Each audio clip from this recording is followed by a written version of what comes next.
മനോഹരമാണ് മുഴപ്പിലങ്ങാട് ബീച്ച്, വിനോദസഞ്ചാരികളുടെ ഇഷ്ടകേന്ദ്രം.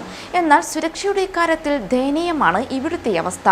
വെള്ളത്തിലിറങ്ങി മരണപ്പെടുന്നവരുടെ എണ്ണം വർദ്ധിക്കുന്നതിൽ സങ്കോചമില്ലാത്ത അധികൃതർ ശാപമായി മാറുന്നു. പൂഴിമണലിനാൽ നീണ്ടുകിടക്കുന്ന കടലോരം, കടൽക്കരയിലൂടെ വണ്ടിയോടിച്ചു നടക്കാം. മുഴപ്പിലങ്ങാട് ബീച്ചിനെ വ്യത്യസ്തനാക്കുന്നതും ഈ ദൈർഘ്യവും മനോഹാരിതയുമാണ്. ഏഷ്യയിലെ തന്നെ ഏറ്റവും വലിയ ഡ്രൈവിംഗ് ബീച്ചായ മുഴപ്പിലങ്ങാട് സ്ഥിതി ചെയ്യുന്നത് മുഖ്യമന്ത്രി പിണറായി വിജയന്റെ മണ്ഡലത്തിലാണ്. 4 കിലോമീറ്റർ നീളത്തിലുള്ള ബീച്ചിന്റെ നിലവിലെ അവസ്ഥ എന്താണ്? വെള്ളത്തിൽ സഞ്ചാരികൾ മരിക്കുന്നത് പതിവായതോടെ ഇവിടെയുള്ള ലൈഫ് ഗാർഡ്മാരുടെ എണ്ണത്തിൽ തുടങ്ങാം. 4 കിലോമീറ്റർ നീളമുള്ള ഇവിടെ സുരക്ഷയ്ക്കായുള്ളത് വെറും 2 പേർ മാത്രം. DTPC അധികൃതർ നേതൃത്വം നൽകുന്ന ബീച്ചിൽ 5 പേർ സ്ഥിരം വേണമെന്നിരിക്കെ നടപ്പിലായത് 2 പേരെ. എന്നാൽ ഇവിടെ ജീവൻ നൽകിയും രക്ഷാപ്രവർത്തനം നടത്തുന്നത് മത്സ്യബന്ധന മേഖലയിലെ തൊഴിലാളികളാണ്. ഫറൂഖിന്റെ വാക്കുകളിലേക്ക്. അത് ഞങ്ങൾ ഇവിടെ ഫ്രണ്ട്സുമായിട്ട് ഇവിടെ ഇരുന്നുകൊണ്ടിരിക്കുകയായിരുന്നു. അപ്പോൾ നോക്കുമ്പോൾ ഒരു വെപ്രാളം കേട്ടു. അപ്പോൾ ഇവിടെ നിന്നുള്ള ജനങ്ങളെല്ലാം കൂടി ഞങ്ങളോട് പറഞ്ഞ് അവിടെ ആരും താഴ്ന്നുണ്ട്. അപ്പോൾ നമ്മൾ ബീച്ചിൽ ഇറങ്ങി നോക്കുമ്പോൾ ഒരാൾ കൈ കയറ്റി സഹായം തരുന്നു. പക്ഷേ ഞങ്ങൾ ബീച്ചിൽ ഇറങ്ങുമ്പോഴേക്ക് വെള്ളം വേലിയേറ്റം നന്ന കുറവായിരുന്നു. അപ്പോൾ നമ്മൾ രക്ഷിക്കാൻ പറഞ്ഞാൽ ഭയങ്കര കാറ്റും ഉണ്ടായിരുന്നു. പെട്ടെന്ന് നമുക്കൊരു എടുത്തു ചാടാനോ വെള്ളത്തിൽ എടുത്തു ചാടാനോ അതിൽ കഴിയില്ല. അപ്പോൾ നേരെ നിങ്ങൾ പോയിട്ട് ഫൈബർ താഴെ ഇറക്കാൻ നോക്കി. ഫൈബർ ഇറക്കാൻ ഈ അണക്കെട്ട് ഫൈബർ പോട്ട് ഇറക്കാൻ നോക്കിയപ്പോൾ ഇവിടെ എന്ന് പറഞ്ഞാൽ ഭയങ്കര വെള്ളം ഇറക്കാനുണ്ട്, കല്ല് അങ്ങനെ കുറച്ച് ബുദ്ധിമുട്ടുള്ളതുകൊണ്ട് പെട്ടെന്ന് ഇറക്കാൻ പറ്റില്ല. ആ ഫൈബർ കല്ലിൻ്റെ മേലായിട്ട് അത് ചെറിയ ലോസസ് ഉണ്ട്. അത് വേറെ പിന്നെ അത് നമ്മൾ കുറേ കഷ്ടപ്പെട്ടിട്ട് വെള്ളത്തിലോട്ട് ഇറക്കി നോക്കുമ്പോഴേക്കും ആ പുള്ളി അപ്പോഴേക്ക് താണു പോയിരുന്നു. ഒരു 5 മിനിറ്റിൻ്റെ സഹായം നമുക്ക് കിട്ടിയിരുന്നെങ്കിൽ, അല്ലെങ്കിൽ എന്താ പറയുക, നമ്മൾ ഒരു 5 മിനിറ്റ് മുമ്പേ നമുക്ക് എത്താൻ കഴിഞ്ഞെങ്കിൽ, അല്ലെങ്കിൽ അവിടെ ഇറങ്ങാൻ പറ്റിയിട്ടുണ്ടെങ്കിൽ ആ അദ്ദേഹം മരിക്കില്ലായിരുന്നു. അങ്ങനെ നമ്മൾ വെള്ളത്തിലേക്ക് ഇറങ്ങി ഒരുപാട് ടൈം നോക്കി എന്ന് പറഞ്ഞാൽ ഇവിടെ ഒരു മുഴപ്പിലങ്ങാട് ബീച്ചാണ്. ഇത്രയും വലിയ ഫെസിലിറ്റീസ് ഉണ്ട്. അതായത് എന്താ പറയുക, ടൂറിസ്റ്റുകൾ അനേകം വരേണ്ട സ്ഥലമാണ്. അങ്ങനെ നോക്കുമ്പോൾ ഇവിടെ ഒരു അടിയന്തര സംവിധാനങ്ങൾ എന്ന നിലയിൽ ഇവിടെ ഇല്ല.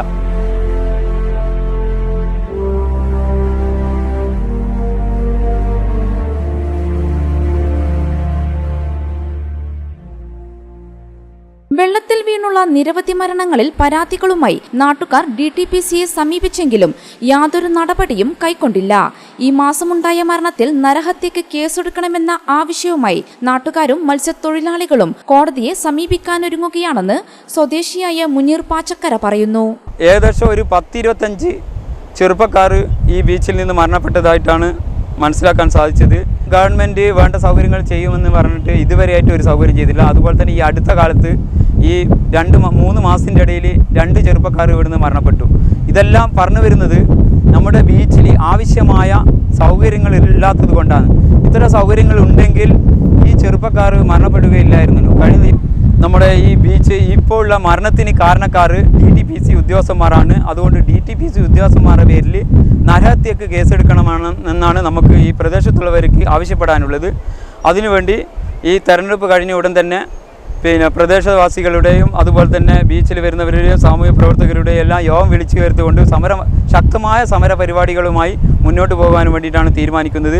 അതുപോലെ പഞ്ചായത്ത് ഇതിനു വേണ്ടിയിട്ട് ഇതുവരെയായിട്ട് ഒരു സൗകര്യങ്ങളും ഏർപ്പെടുത്തിയിട്ടില്ല. പഞ്ചായത്തിനോട് ചോദിക്കുമ്പോൾ പഞ്ചായത്ത് കൈമലർത്തുന്ന ഒരു സ്ഥിതിവിശേഷമാണ് ഉണ്ടായിരുന്നത്. ഇത്രയും ലക്ഷങ്ങൾ കൊല്ലത്തിൽ ഇവിടെ നിന്ന് DTPC കൊണ്ടുപോകുന്നുണ്ടെങ്കിലും എന്തുകൊണ്ട് പഞ്ചായത്ത് ഇത് ആവശ്യപ്പെടുന്നില്ല, അതിനുവേണ്ടി മുന്നിട്ടിറങ്ങുന്നില്ല എന്നുള്ളതാണ് നമ്മുടെ ചോദ്യം. പ്രകൃതി നൽകിയ ഈ തീരത്തെത്താൻ വാഹനങ്ങൾ ടോൾ നൽകണം. 9 ലക്ഷത്തിലേറെ തുക ടോൾ വഴി പ്രതിവർഷം ലഭിക്കുന്നു. ദിവസവും വലിയ സംഖ്യ തന്നെ പിരിച്ചെടുത്തിട്ടും ആവശ്യത്തിനുള്ള സൗകര്യമില്ലാത്തത് മുഴപ്പിലങ്ങാട് ബീച്ചിലെത്തുന്ന വിനോദസഞ്ചാരികൾക്ക് തലവേദനയായി മാറുന്നു. 10ഓളം ക്ലീനിംഗ് തൊഴിലാളികൾക്ക് മാസശമ്പളം നൽകാൻ പോലും തികയുന്നില്ല എന്നതാണ് അധികൃതരുടെ മറുപടി. ഇത്രയും നല്ല പ്രകൃതി രമണീയമായിട്ടുള്ള ഈ ബീച്ചിൽ എന്തുകൊണ്ട് നമ്മുടെ ഗവൺമെൻറ് ഇതിനെ ഇങ്ങനെ അവഗണിക്കപ്പെടുന്നു എന്നുള്ളതാണ് ഒരു ചോദ്യം. അതുപോലെ തന്നെ ഇപ്പോൾ അടുത്ത കാലത്തായി ടോൾ പിരിവ് നമ്മൾ ഇവിടുന്ന് തന്നെ ഈ ബീച്ച് വിലപേശിയ മാതിരി തന്നെയാണ്. നമ്മുടെ വാഹനങ്ങൾ സൗന്ദര്യമായ ഈ പ്രകൃതി രമണീയമായ ഈ സ്ഥലം കാണുന്നതിന് വേണ്ടി സ്വദേശികളും വിദേശികളുമായി വരുന്നവർക്ക് ഈ ബീച്ചിൽ ഇറങ്ങുന്നതിന് വേണ്ടി നല്ലൊരു തുക ഈടാക്കുന്നുണ്ട്. 3 സ്ഥലത്ത് നിന്നായിട്ടാണ് പൈസ ഈടാക്കുന്നത്. ആ പൈസ കൊണ്ട് നമ്മുടെ ഈ പ്രദേശത്തിന് വേണ്ടിയിട്ട് ഒരു ഗുണവും ചെയ്തിട്ടില്ല DTPC. ശുചീകരണ മുറിയിലെത്തിയാലോ അവിടെയും നൽകണം പണം. ബീച്ചിന്റെ ഒറ്റ നടുവിൽ മാത്രമാണ് ശുചീകരണ സംവിധാനം ഉള്ളൂ എന്നതും ഖേദകരം. റവന്യൂ അധികൃതർ സ്ഥലം നൽകിയാൽ പൊതു ശൗചാലയം നിർമ്മിക്കാൻ സന്നദ്ധമായി നിരവധി സംഘടനകൾ ഇവിടെയുണ്ട് എന്നത് മറ്റൊരു വശം. ബീച്ചിന്റെ സുരക്ഷിതത്വം ഉറപ്പാക്കാൻ 2003 AK ആന്റണി ആഭ്യന്തരമന്ത്രിയായിരിക്കെ പോലീസ് ഹെഡ് പോസ്റ്റ് ഓഫീസ് സ്ഥാപിച്ചു.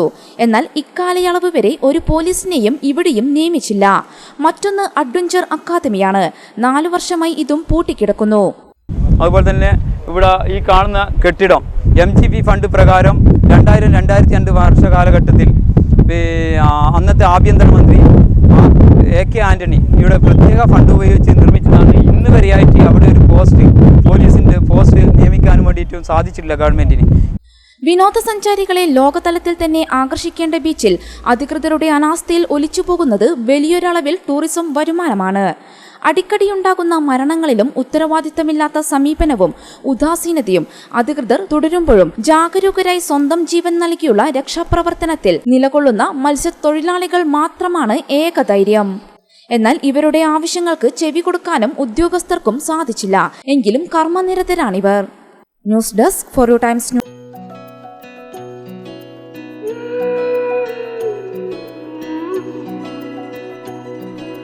നിറമെഴുതുന്നു, കനവുണരുന്നു, നീ തൊടും കണ്ണില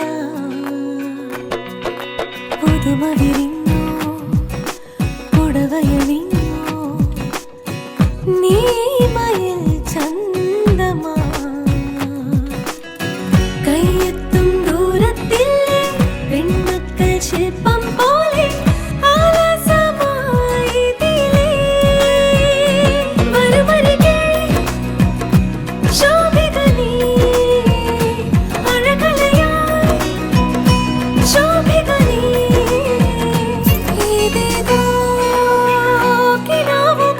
ആരാണ് മോഹിക്കാത്തത് ഈ ചേല്? ശോഭിക വെഡിങ്സ്, കൊയിലാണ്ടി, കുറ്റ്യാടി, കാഞ്ഞങ്ങാട്.